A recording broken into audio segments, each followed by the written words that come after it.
We are 8 days from Election Day, and there is so much at stake for the presidential election, Senate races, House races, local races. You could go down the list. There are a number of ballot initiatives, and we are joined by Pollster, Scott Rasmussen. He's the president of RMG Research and the founder of the Neapolitan News Service. Scott, it's good to have you back with the Daily Signal today. Rob, it's always great to talk to you. And, this is always such an exciting time of the year. We've been talking about this election for a long time, and now 8 days to go. Well, and you are in the field with polls, it seems, nearly every day of the week. The Neapolitan News Service has a ton of great information. Really encourage our viewers and listeners to check it out and all of the great research that you are doing to prepare the American people for the issues that I think are top of mind for the voters as they head to the polls. And of course, so many have probably already voted, including myself in Virginia. So I know we have a completely different situation than certainly when I was growing up and you were growing up in terms of how people do vote. And we'll get into that a little bit later. But I want to ask you first, who's winning? Yeah, we're 8 days out. Do you have any thoughts about who's in a better position today as we approach this final sprint? Look, I think if the election were held today, Donald Trump would be likely to win. Now, I say that with some cautions. It's not a sure thing, but if you look at the national polling averages and even, what I do every morning, you look at what if it shifts 2 points to the left or 2 points to the right and get a sense of the range of possibilities. It looks like the best, in terms of what the polling is telling us, the best Kamala Harris can do is get to a place where maybe it's a toss-up if she wins the electoral vote the popular vote by a few points. So Trump has the edge there. When I look at the state-by-state numbers, he has an advantage. When you look at the data and the political gravity of those states, he's probably going to win or likely to win Arizona, Georgia, and North Carolina. North Carolina, I'm a little nervous about because of the hurricane and the turnout. But if he wins those three states, he's at 262 electoral college votes. And that would mean he needs to win just one of the three so-called blue wall states, Michigan, Pennsylvania, or Wisconsin. Harris needs to win all three in that scenario. And it could happen. She could pull an inside straight. But right now, you'd have to say the edge goes to Donald Trump. Scott, I've noticed that the national polling averages have really narrowed. Kamala Harris was up by, in some cases, 2-3 points. They're virtually tied or just within a fraction of a percentage point at this point. Do you see a scenario where she can win if she doesn't win the national popular vote? Is it possible to envision? Yes. It's very difficult, though. It's much easier to envision a dynamic like we saw 8 years ago where the Democrat wins the popular vote by 2 points and Donald Trump wins the Electoral College. But yes, there are some scenarios that can go the other way.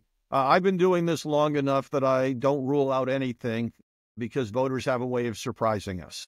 Of course, it has been a number of years. I think the last time that a Republican won the national popular vote was 2004, George W. Bush's reelection. And so Republicans have struggled when it comes to accomplishing that. And I think, as you and I have talked in the past, one of the things that confronts us as a divided country is the fact that we haven't had somebody with an overwhelming victory. Do you see any type of possibility where somebody could just run the table and this could be considered a landslide, at least in today's day and age? Well, we will not have a landslide. I think there's a reasonable chance that either candidate, if things broke their way down the stretch, could win all 7 swing states, and that would give the appearance of an electoral college solid victory. I wouldn't call it a landslide. But look, nobody's won more than 53% of the vote in 40 years. We've had a lot of presidents elected in the last few decades who couldn't even win a majority of the vote, even if they won the popular vote. Somebody like Bill Clinton, who ran twice, won twice, never got a majority of the popular vote. So we have had these close elections, and it's really problematic. It breeds distrust in the electoral system. It builds distrust of the other party. I'm hoping that somebody will come along in 28 or 32 who can actually figure out a way to attract a broader audience. Now, Scott, you mentioned some of those states earlier in your previous answer. Do you have any must-win states? For instance, if Donald Trump didn't win these particular states, or Kamala Harris didn't win these states, they're in real trouble. What would those be? Well, North Carolina is a pretty critical state for Donald Trump to win. If something goes wrong there, it's probably either a sign of a turnout problem, which is a get out the vote effort, or that something else is going wrong. Again, it's possible that he could lose North Carolina and pull together some other combination of votes, but that would be very difficult. For Vice President Harris, it's Pennsylvania. If Donald Trump wins Pennsylvania, it means he's winning those southern states, and he's very likely to be the next president. And Kamala Harris, if she wins Pennsylvania, she still has to pull off victories in Michigan and Wisconsin, but I would say that's an absolute must-win for her. You have said that personal finances are a key determining factor in the election. And we've seen from your polling that sometimes by a 2-to-1 margin, Americans, and particularly people in those swing states, say that their personal finances are getting worse, not better. How much of an issue do you think that will factor into their ultimate decision on Election Day? Well, I never get tired of quoting James Carville. It's the economy, stupid. That's always the driving force of an election. And yes, right now, people tend to think their personal finances are getting worse. And their people in the swing states are even more pessimistic. So that's a factor that's hurting Vice President Harris. But I've got to put a little caveat in that. Those numbers haven't been getting worse as the year's gone on. They've been fairly steady. So I think those numbers are baked into what we're already seeing. And, the same thing, 37% of voters tell us that they're better off than they were 4 years ago. Those numbers have barely moved. So that's kind of set the baseline for this very, very close election. I'd certainly rather be the out-of-power party dealing with those economic numbers than the incumbent administration. But I don't think anything has changed dramatically or is likely to change dramatically on that front in the last 8 days. Well, and on that point, let me ask you this, because 4 years ago, Donald Trump was running as the incumbent, and now he's running as the challenger. And so what are the differences that you see between the 2020 election and the 2024 election, particularly as it pertains to Trump and the position that he's in? Well, let's start with the reality that in 2020, 40 million people were thrown out of work by the pandemic and the government lockdowns. So that was an unbelievable economic disruption. And perhaps the biggest storyline that wasn't talked about in 2020 was how close the election was. I mean, Joe Biden won the popular vote by 4.5 points.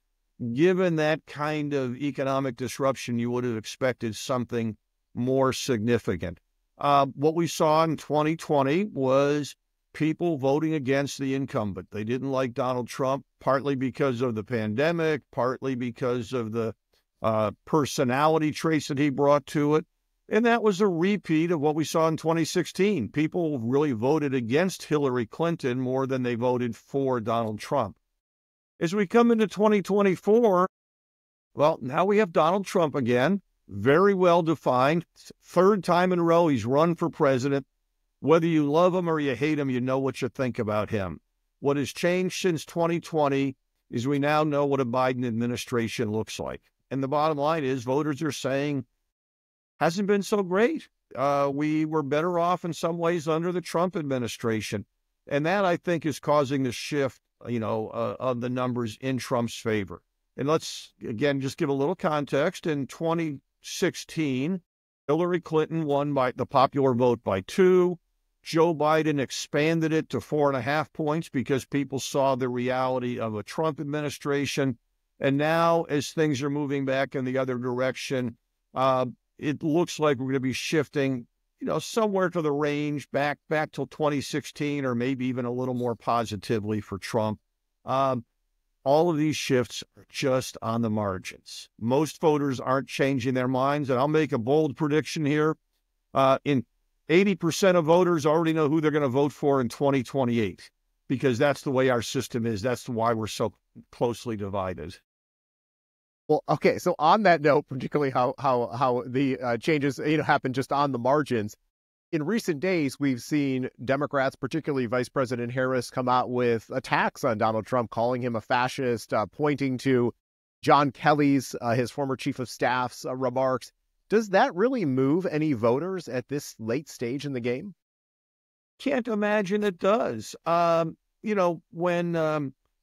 President Trump was convicted or in that jury trial earlier in the year in New York, we finished polling right before that verdict was announced. And 51% of voters just before the verdict was announced said that Donald Trump was less ethical than most politicians. 3 days later, after all the news coverage and all the talk about this verdict, the number was exactly the same. Nobody believes that Donald Trump is a choir boy. Nobody is, whatever bad things people are going to say about him, they've already been said. I can't imagine that moves the needle. What is moving the needle in some key Senate races and possibly having an impact on the presidential race is the issue of biological males playing in women's sports. Some Senate campaigns are running hard on that issue, gaining some traction. And one of the reasons it's effective is, to most people, it's idiotic to let boys play in girls' sports. It's common sense. You want to protect women and you want to protect women's sports. But some of the progressive Democrats have a hard time letting go of that issue. And so that's something that is shaking up the race, again, perhaps just on the margins. And Scott, what are some of the states where you've seen that particular issue have an impact or resonate in those Senate races? Well, first of all, I live in Texas, and it's been an issue here. In fact, Ted Cruz was running a lot of ads. His challenger felt he had to respond, and when he did, and kind of tried to sound like he was agreeing with Ted Cruz, the progressives attacked him. We also see it having an impact in Wisconsin and Michigan right now. Interesting. Now, I'm glad you brought up the Senate races because based on your polling, I've noticed that even though the race for president is fairly close in Pennsylvania within, sometimes just, a fraction of a percentage point, the Senate race there, it seems that the incumbent, Bob Casey, still has a fairly decent lead over the challenger, the Republican McCormick. You have other states, Michigan, you mentioned Wisconsin. Why is it that some of these Republican Senate candidates are not running more competitively when Trump seems to be tied with Harris in those states? Well, I think you have to talk a little bit about timing first. Our last polling in Michigan and Wisconsin showed the Republican challengers making significant strides. They're still underdogs, but getting closer. I think part of the problem is President Trump's base are irregular voters. They may not be aware of the names of who's running for the Senate. But part of it is when you're running against an incumbent, Bob Casey has some built-in loyalty. Tammy Baldwin does.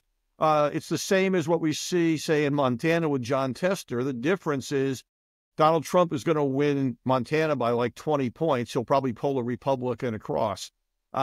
But when you get to some of these other states, the Senate races are getting more competitive. But Trump is still going to run ahead of those Senate challengers just because of the incumbency and the comfort factor. Yeah, and Ohio is another close state to watch. Your polling has Bernie Moreno, the Republican, up slightly over 2 points Sherrod Brown. up. Yeah, in fact, if you're talking about, my job is not to be a guru and, tell you magically exactly how these races are going to turn out. I think it's to give a good sense of what's possible. It is unlikely the Republicans will lose any Senate seats. There are a couple of long shot possibilities, but if they hold all of their seats, they're almost certain to pick up West Virginia and Montana. That would give the Republicans 51 seats. Bernie Moreno, I think, will win. It'll be close, but I would give him the edge at least. So that would get the Republicans to 52. And then you've got these other states, Pennsylvania, Michigan, Wisconsin, some are even saying Nevada now, that the Republicans are underdogs, but it could move up. So I think we're looking at a range of somewhere between, say, 51 and 55 Senate seats for the Republicans. If I did have to guess, I'd put the number at 52 or 53 is most likely. But once again, these are all going to be close races. And I'd rather be in the Republican position right now than the Democrats. And it's going to be a question of how big that victory is. You spoke about some of the irregular or different voters that have gravitated toward Donald Trump that traditionally wouldn't support a Republican for president. Many of them are working class voters. They're people who have struggled with personal finances, given the economic changes in our country and things of that nature. Do you see that as a long-term realignment that's taking place between the political parties, or is it really just the Trump effect? Well, I think that depends on where the Republican Party goes after November 5th. I think there's a very real opportunity for the Republicans to become more of that working class party. It certainly fits with the party themes of free market and entrepreneurship and giving people opportunities. And bluntly, I think the reason the opportunity is so big is the Democrats don't seem to want to be associated with working class voters anymore. They become a very elite party. And that's become problematic. You know, Barack Obama a week or so ago gave he kind of chastised black men. How could you think of voting for Donald Trump? And in one of his comments, he's talked about how, you know, she's just like you. She had the same experiences growing up. She went to college like you, and he went on and on. What struck me about that is among college-educated black voters, only 5% of them are considering voting for Donald Trump. Among black voters without a college degree, 19% are voting for Donald Trump. But Obama couldn't really even think of how to talk to that group of voters. Yeah. Well, and of course, we turn to you because you have polled the elite 1%, as you call them, and you have pointed out some of the stark differences between their views on certain things. I saw just on the Neapolitan News Service website, for instance, that they have some fairly dated perspectives when it comes to who should be allowed to vote. Can you walk us through some of those differences that I think we need to be aware of? Because in many cases, these elite 1% are not only the people who are running major corporations, but also controlling the information that we receive because they're in high power positions and news organizations as well. Yeah, the elite 1% are people with a postgraduate degree, very important. People with a postgraduate degree are different than anybody else in the population. Give you a sense of scale, among postgrads, Kamala Harris is winning by about 30 points. Among everybody else in America, including those with a bachelor's degree, Donald Trump is winning. So the postgrads are kind of off on an island on their own. People with a postgraduate degree who live in a densely populated urban area like Manhattan and who make at least $150,000 a year make up about 1% of the population. And as you say, they're very influential. They tend, especially the politically active elites, tend to think the rest of us have too much individual freedom. They tend to believe that parents have too much control over their children's education. They believe the federal government should have the power to censor our social media posts. And what's really concerning is they tend to think that most Americans agree with them. So they are projecting these views that are wildly out of touch with the American people.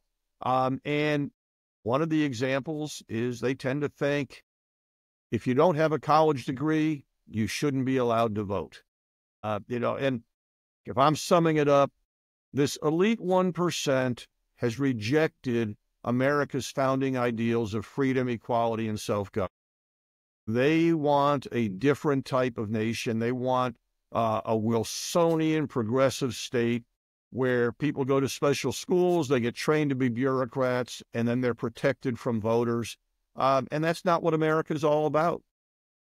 This diploma divide that you just highlighted there, the differences between those who have a postgraduate degree and everyone else, is that a new phenomenon or has that always existed in our country? Well, there's always been some sort of a divide, and it has grown. And you also have to realize the number of people with a postgraduate degree has grown dramatically. If you go back, say, to the immediate post-war era, post-World War II era, the number of people with a college degree was roughly the same share of the population as the number with a postgraduate degree today. So we just kind of up the curve a little bit.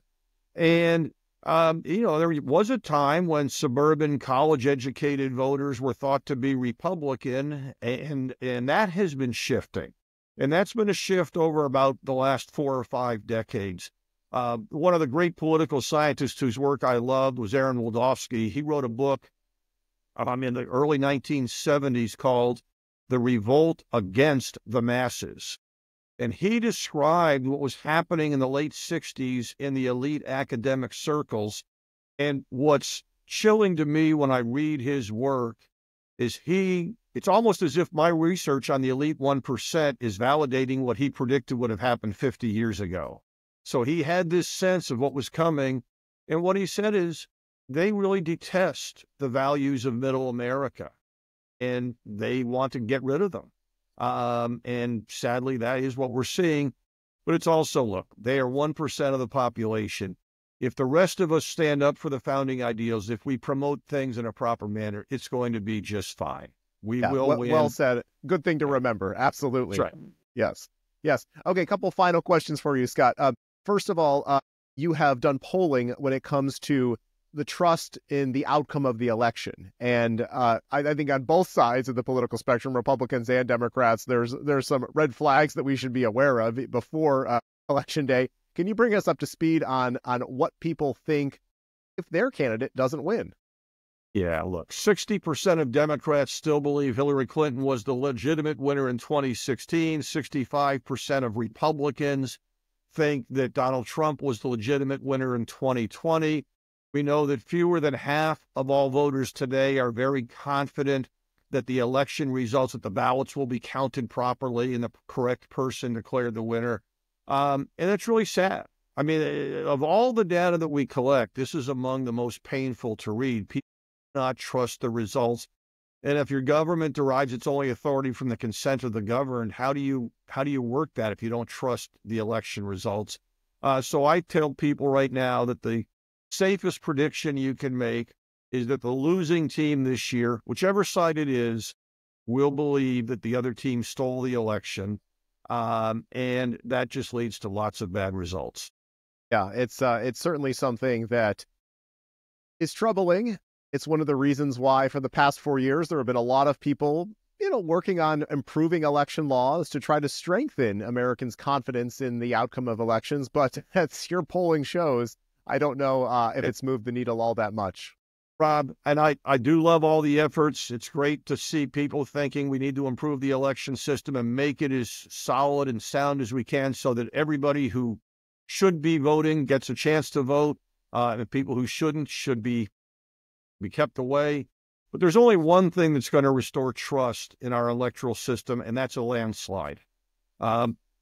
We need a party to win big so people can feel, okay, yes, the result is something. Even if it wasn't my team, I trust it. And we need to have that again.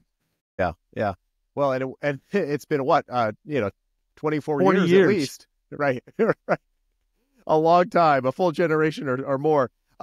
Okay, final question for you. Are there any wild cards that could come into play on Election Day that we should be aware of? And by that I mean October or November surprise or a weather event or something else that that maybe in the past you've observed has really impacted the outcome of an election. Well, October surprises are always possible and impossible to predict. But if you're talking about things that we might look at, the first surprise I'd look for is the Nebraska Senate race. You got an independent candidate who's polling very well against a Republican candidate. I expect the Republican will emerge victorious. I think the political gravity of the state will be of benefit, but that's something to watch a little bit. Second, you mentioned weather events. It's happened before, and it could happen again. If there's a blizzard in the Northeast, in the upper Midwest, that could have a big impact on the outcome. A state like Wisconsin that has been decided by 20,000 votes or fewer, wow, if there's a blizzard, that could change the outcome. And Rob, this is something we talk about it like it's a big deal because the election is so close. In my little town in McKinney, Texas, about a block from where I'm sitting right now, there's a plaque describing the events that led this to become the county seat and why we have a county courthouse here. And there was a big dispute apparently over 100 years ago, and they were going to have a public referendum on it. And there was a blizzard, and only 12 people showed up to vote, and they voted for McKinney. So blizzards do have an impact, probably more significant in the presidential race than it was in selecting the county seat here. But that's something you really have to take into effect. I can talk about other races where it's happened in the presidential campaigns in the past.